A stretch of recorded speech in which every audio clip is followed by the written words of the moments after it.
stroke can be devastating.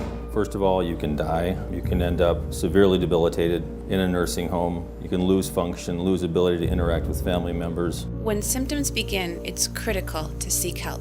When a stroke begins, the brain is threatened immediately. The longer you wait, the more brain dies. Every minute, 1.9 million brain cells lost. A race against time to limit the damage and save a life.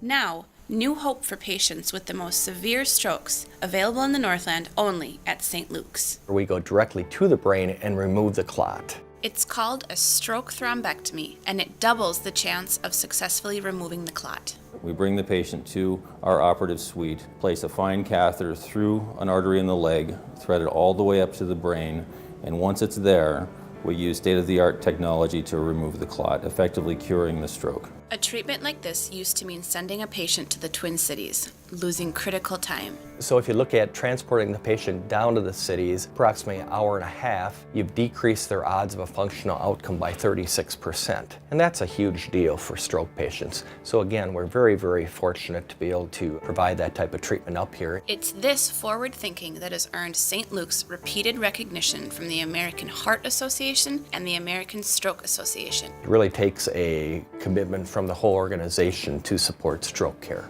The sooner a patient is assessed here at St. Luke's, the better the outcome. But the first step is to recognize the signs at home. Think fast. Facial droop, arm weakness, and slurred speech. Any of these symptoms could be a sign of stroke, which means it's time to call 911. If you feel or a family member feels you might be having a stroke, the key is to get to the hospital as soon as possible. You can also take matters into your own hands to lower your risk of stroke. Major risk factors include heart disease, atrial fibrillation, obesity, hardening of the arteries, and smoking. To learn more about the stroke care offered at St. Luke's, visit slhduluth.com/strokecare.